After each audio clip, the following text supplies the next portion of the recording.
Hello and welcome to Chit Chat and All That with me, Amanda Prowse. And me, Penny Dommett. Thank you for joining us for your weekly dose of chatter.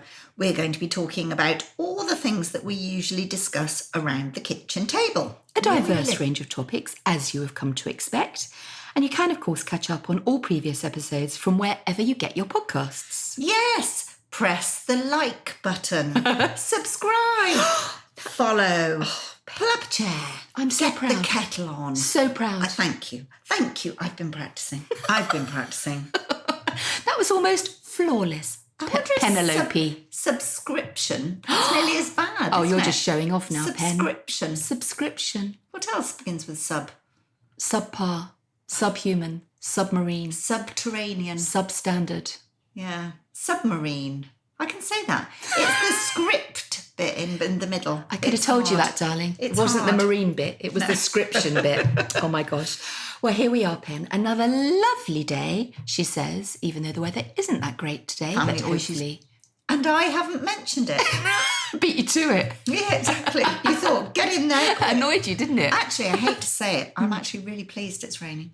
What? Yes. You've I know. changed your tune, I missus. know, I have changed my tune. This is what gardeners are allowed to do. They can change their tune. Because it has been quite dry and very hot. It's been unseasonably hot. You're not very good with unseasonably. Oh, Pen, hang on. I've just got it. It's S and B's and L's and S's, B's and R's, isn't it? That's what it is. Yeah. Nothing like an R's. Speak for yourself.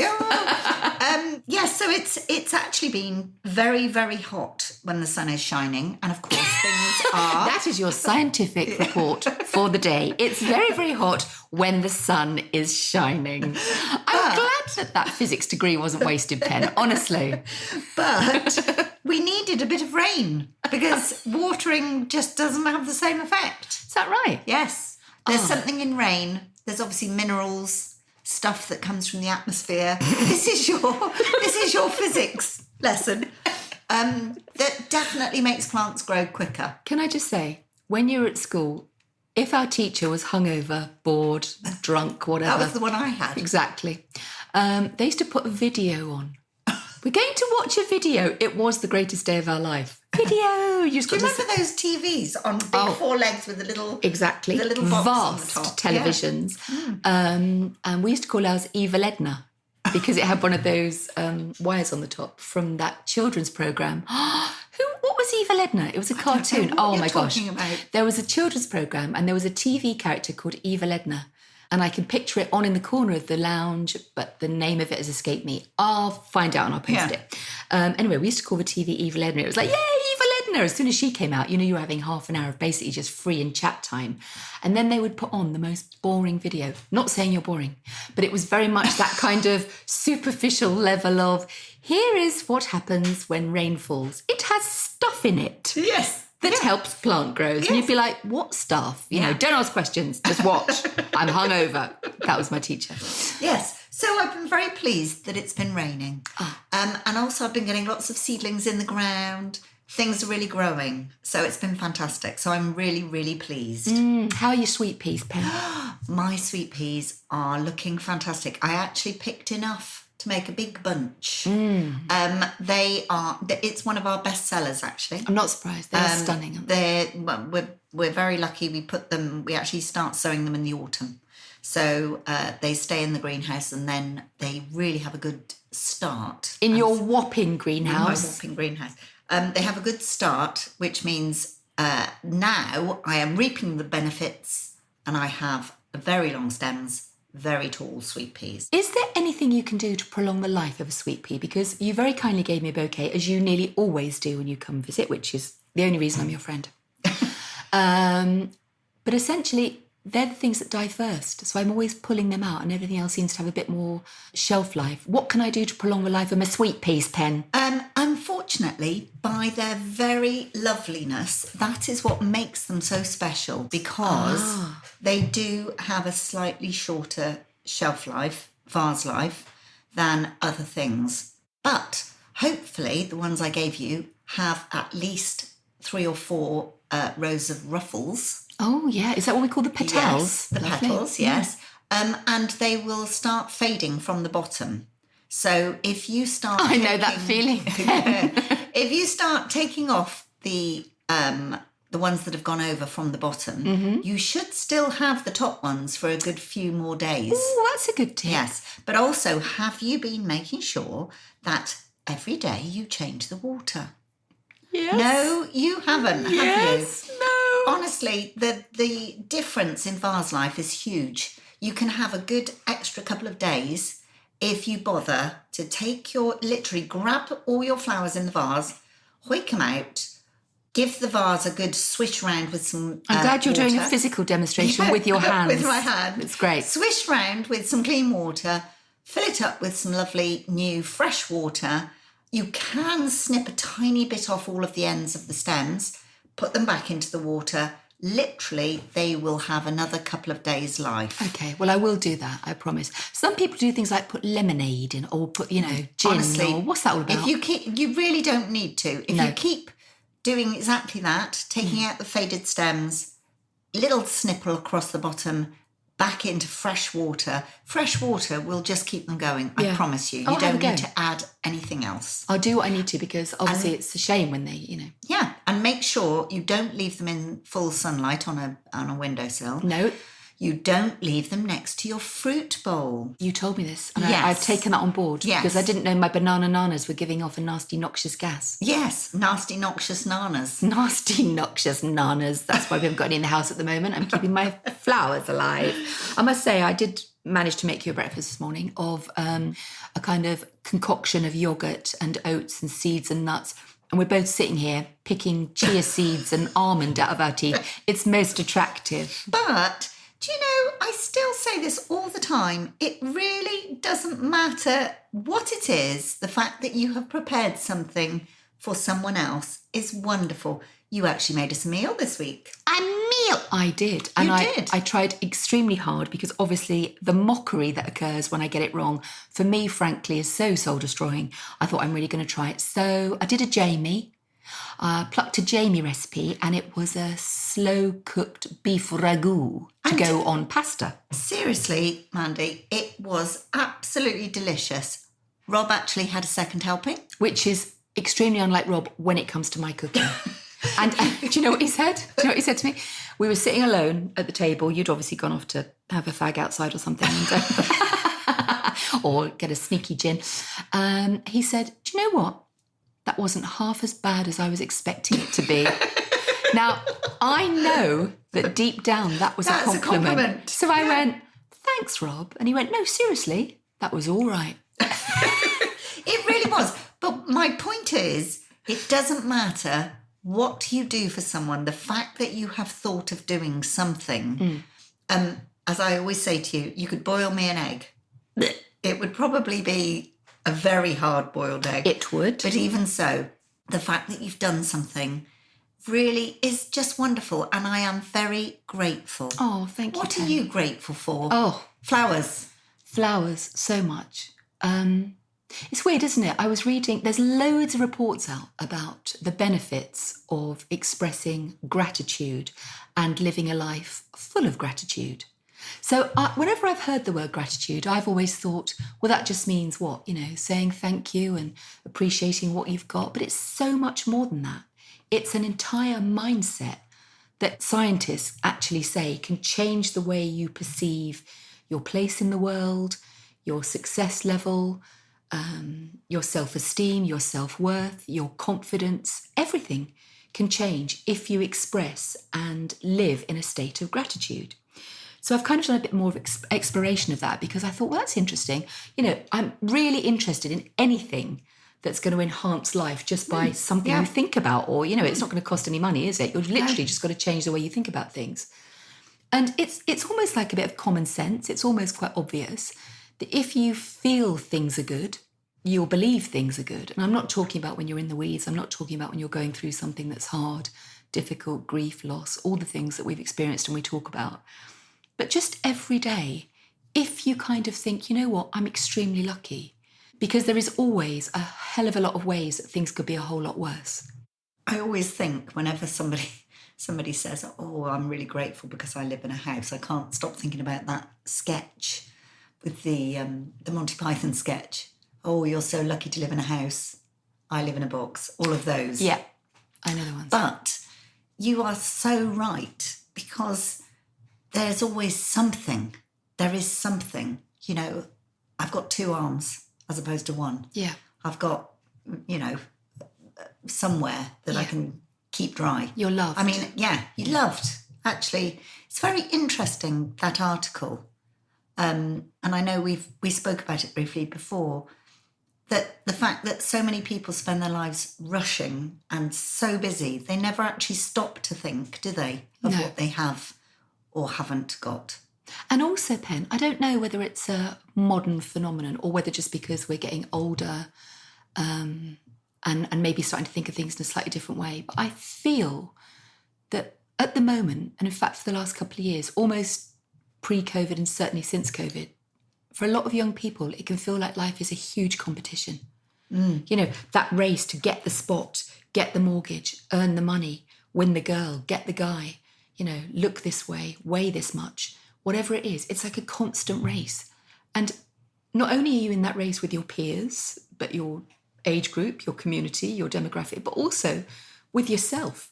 So if you constantly feel like you're racing and not gaining and onto the next thing and onto the next and onto the next, always in that state of having to achieve and set a goal, that must be exhausting. But where's the time for gratitude in that? And living in the moment. Yeah, absolutely. You know, and I'm afraid I'm a bit guilty of that, really. Because I would jump in here and say that that's different because you are so busy. It's not so much for you a mental goal of, I need to do this, I want that, I want to achieve. You're just so busy that sometimes you don't look up. Would that be fair? Yeah, I think as well, with anything to do with growing gardens, seasons, there is a time. There is a time for things within the garden. And I'm a bit guilty of, so I am at the moment, you know, that soon the dahlias will be out in full. So, and then I've got to think about what's going to go in after the dahlias and how are we going to keep them going for as long as possible. Whereas at the moment, I should be smelling the sweet peas.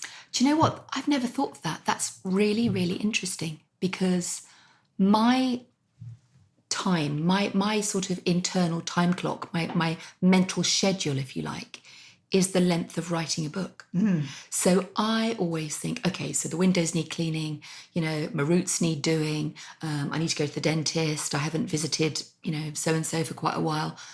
The moment this book is finished, the moment this draft is done, I will then do that. Yeah. But of course for you, your internal clock, your work time schedule is an entire year. Well, you have to plan so far ahead. So you must constantly be thinking, well, in May, in June, in July. Yeah. Wow. But in a way, for me, that is the sort of thing that makes me stand and realise what a tiny speck I am in the whole scheme of things. Because whatever happens to me on a day-to-day basis, that cherry blossom is right now trying to get enough goodness into its roots so that in the spring there will be blossom. Yeah. And that is, that is definite. There will be blossom in the spring, whatever happens to me. And it's that constancy that I really love that makes me realise how important it is. So you take comfort from that kind of year-long schedule almost, that routine, that boundary within which you live. It's almost a comfort to you because what you're saying is in the scheme of things, you are quite irrelevant. Yes. And with the most respect in the world. Yes, thanks. But it is true. But you do sometimes feel like you're living a few months ahead of yourself all the time. Yeah. And you do forget. Do you know what? Actually, stop racing this time away. And I know I think about things in terms of which flowers are actually out at which time. But sometimes I can rush through the sweet peas and the roses. Yeah. Because I know that the dahlias are coming. And I know that I'm going to have a whole tunnel full of asters very shortly.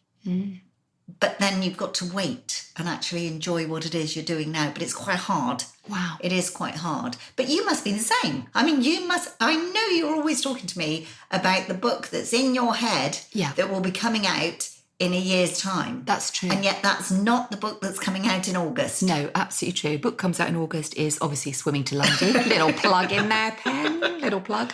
But you're absolutely right. Although weirdly, and I suppose it's quite different because you sometimes rush through your sweet peas and your roses because you're thinking of dahlias and asters. See, I do pay attention. Oh, well done. Thank you. Yes. Whereas for me, the book I love, the book I am engrossed in is the one I'm currently writing. Always. Always, always. It's the one I'm doing. Tell me about timings, though, because, I mean, I've explained that, I'm doing my sweet pea sowing seeds October. Wow. So very soon I will be ordering sweet pea seeds, even though they're flowering now. Yeah. Okay. So they will go in October.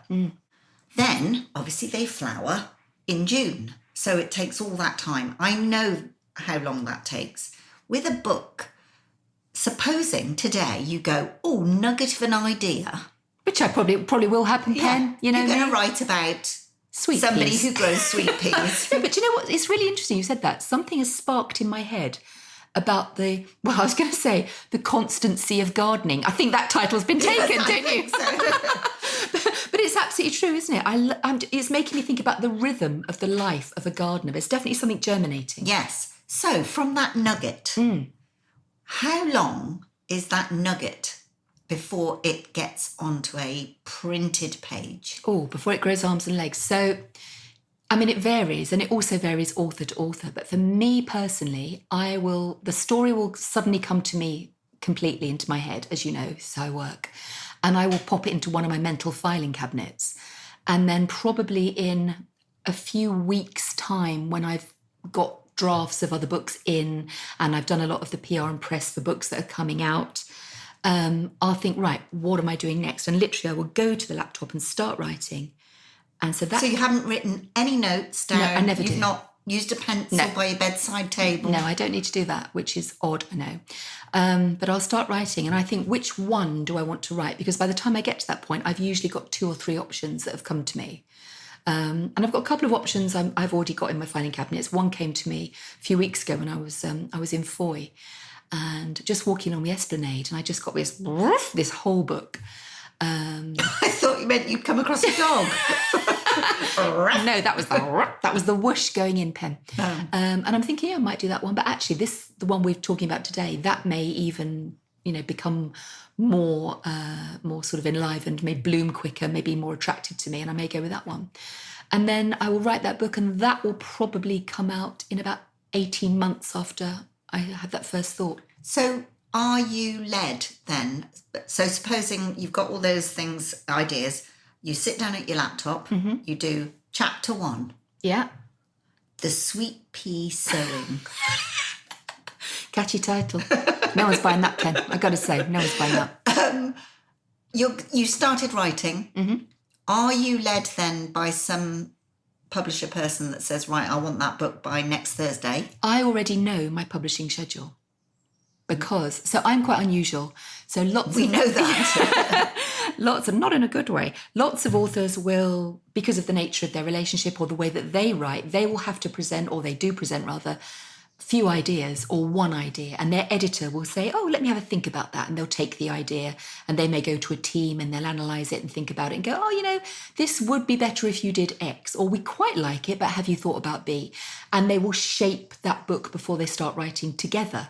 This is how a lot of authors I know work. Not all. Yeah, but isn't that annoying as an author? Well, no, because actually some people, and I totally get it, it's just a different way of working, right. will want that input, that guidance, or maybe want to know what's more commercial. Oh, yeah, that's true. It could be all of those sort of aspects going into it. And you end up with the product that everyone's happy with, and that's great. I work very differently. So I sign a contract with my publisher for 5 books, 6 books, 8 books, whatever it might be. And they don't know, and I don't know what those books are going to be because they haven't come into my head yet. But they don't mind. They don't mind now because, obviously I've written a few. Yeah. And so they trust the process now. They might not say that after you've written the sweet pea sowing. Exactly. But it's weird. So that they trust me, and that's an incredible privilege. So my editor will say, how we get on with book X? And I go, yep, I don't know what it's going to be yet. And she's like, oh, you've only got 8 weeks. I go, yeah, that's fine. Because I know I can do that and I know it will happen. And then suddenly the next day it will be like, ping, oh yeah, that's the one. And I write it and I deliver it. And so far she's touching wood, throwing salt and doing all the rest, even though she said a few weeks ago she wasn't superstitious. Yes. So far it's working because it gives me freedom. Do you write? I mean, this is just practicalities here, but I think people like to know about these things. So do you get up in the morning? I know you get up ridiculously early. Do you get up in the morning? That little face, like, yeah, good for you. While you're up writing, I'm up picking. Your nose. Thank you. So do you get up really early, make a coffee, go and sit at the computer? Yes. And then just write. Right. So you haven't commented, Pen, and thank you for not commenting. You're still in your pyjamas. I'm still in my pyjamas. Because, so I had a bath last night. This isn't one of those ones. I had a shower this morning because I thought I'm not going to have her say, oh my God, she hadn't had a shower for 4 days.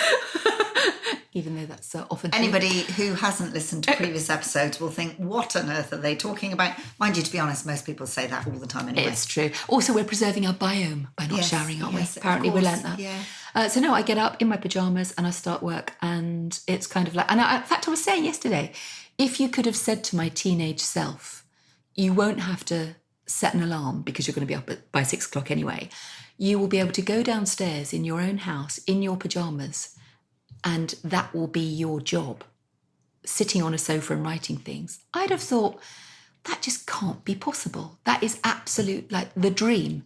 Exactly the same, Mandy. If you'd have said to my young self, you are going to spend your adult years in amongst flowers, picking flowers all day, I would go, don't be ridiculous. Yeah. You know, it is just the perfect scenario for me. It brings us back to that gratitude thing, doesn't it? Yeah.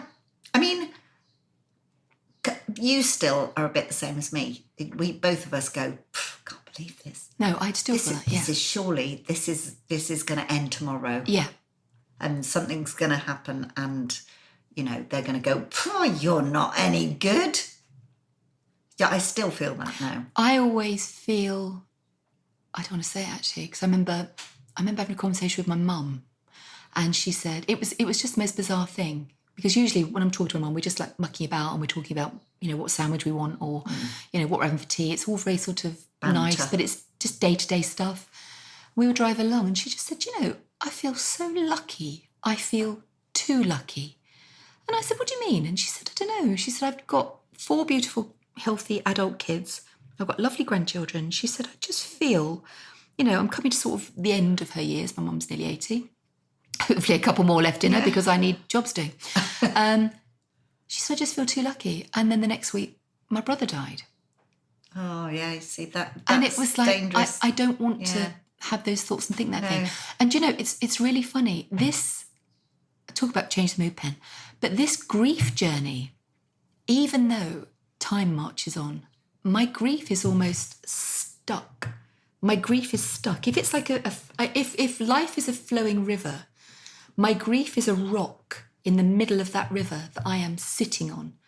And I get off occasionally and I have a swim and I pedal along and I go forward, but I come back to it and I almost, take refuge on it and become entirely engrossed in it.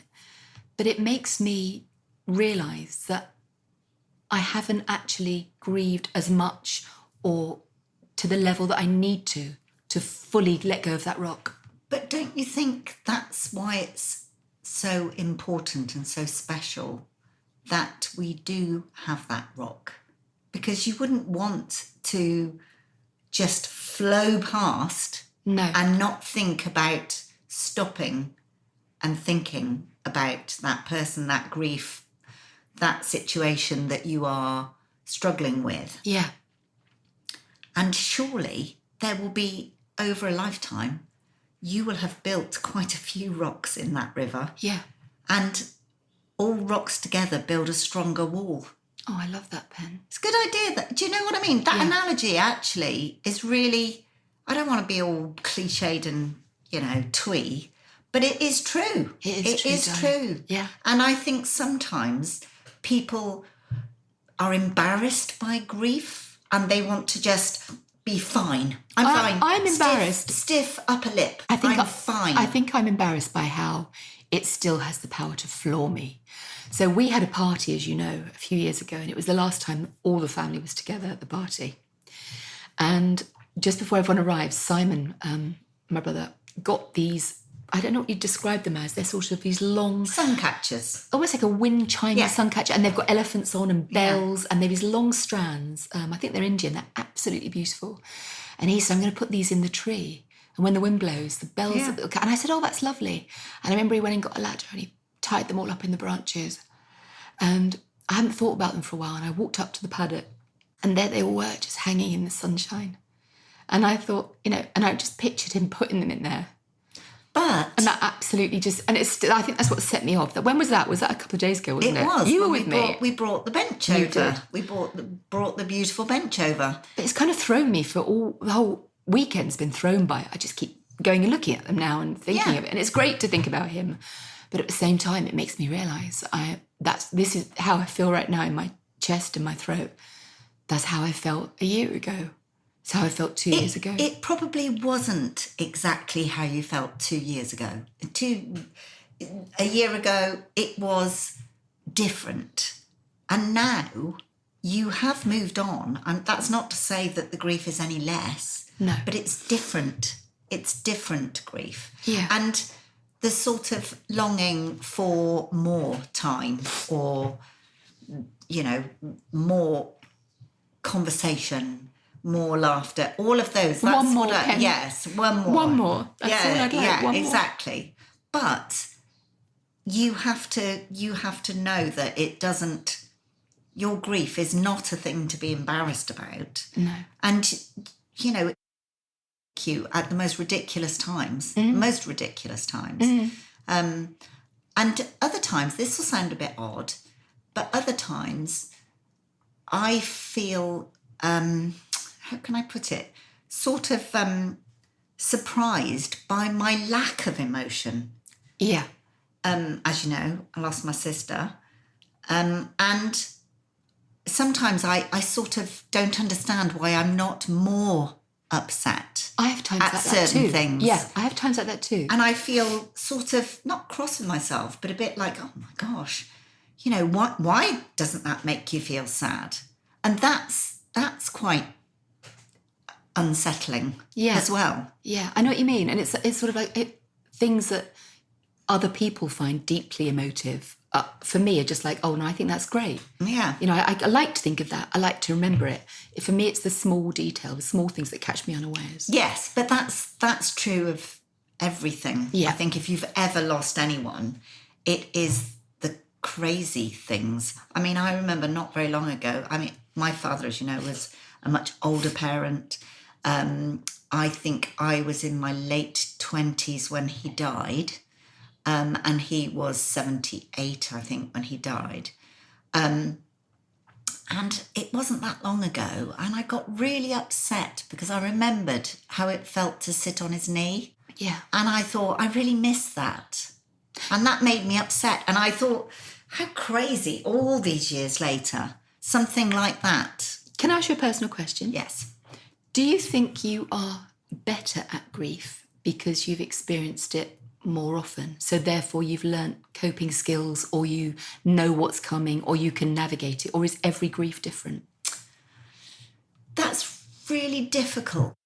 I think as a small child, you obviously cope with grief in a very, very different way. And I actually remember thinking that, everybody was in the lounge talking in low voices, and Mum had been in hospital a long time. And I remember Dad saying, oh, I think you better tell your friends they've got to go home now. And I thought, that's unusual. They normally stay all day, And I remember thinking, I think they're going to tell me that Mum's died. Yeah. And remember thinking, I'm going to have to cry. Yeah. Because as a child, it's that black and white. Yeah. I remember thinking, I'm going to have to cry. And it was only later, much later, that the reality of things sort of hit you. Yeah. How much later? Well, I know I've told you this. I mean, I was 10, so I was going on to senior school because my birthday's August, so I was a young 11 going into senior school. And I didn't actually tell anyone for a couple of years at school that Mum had died. Were they new friends? Some were older friends. There was a couple from junior school, but most of them were new friends. But they would say, oh, can I come back to yours? And I go, oh, no, Mum's working. Because that was my safety mechanism. That was my way of protecting myself, so I didn't have to pretend, that everything... So I just pretended everything was fine and that she was just not there because, she was out or shopping. And in the time you were at school, that's exactly where she was. Exactly, yeah. That's what, exactly. I find that heartbreaking and beautiful at the same time. Because, of course, in those days, children's grief wasn't really addressed. No. I mean, now, of course, there's memory boxes and... there's all sorts of ways that they try and help children voice their grief. And, but I didn't really have any of that. I was quite, this will sound very strange as well. I felt quite lucky in that I had a friend that went to a youth club along the road that was a Baptist church. Oh, this is where you joined your weird cult. Yes. Your and Inters and your Junos. Yes. So I sort of started going to church. And I did feel that it was, do you know what? I mean, if nothing else, the church does give you a good basis for gratitude. We're very grateful that Jesus loves us, that sort of thing. And that really helped me as a 12-year-old. It gave me a bit of family, a bit of community, a bit of fun, and that's what helped me. But I agree with you. Grief is such a peculiar thing. I think people have to deal with it in their own way. Do you know what, Pen? Thank you for being so open and so honest. I've really, genuinely, really enjoyed talking to you today. I think it's real food for thought. And I think maybe, if nothing else, if we just, in this next week, try and express a bit of gratitude for all we do have and all we've achieved, I think that's a really good thing. Well, just being able to chat. Yeah, being able to chit-chat. Thank you so much for joining us for another episode. Keep an eye out for our next one, which drops every Friday, as I'm sure you know by now, from wherever you get your podcasts. Tell your friends, follow us, and keep up to date on the Insta page, which is... at The Chit Chatters. And thank you for all your messages so far. People have been great, sort of sending us all sorts of stories and messages, so thank you for that. We share them, we love them, we laugh at them out loud do. very often, Yes. just amongst ourselves. So until next time, take care. Bye.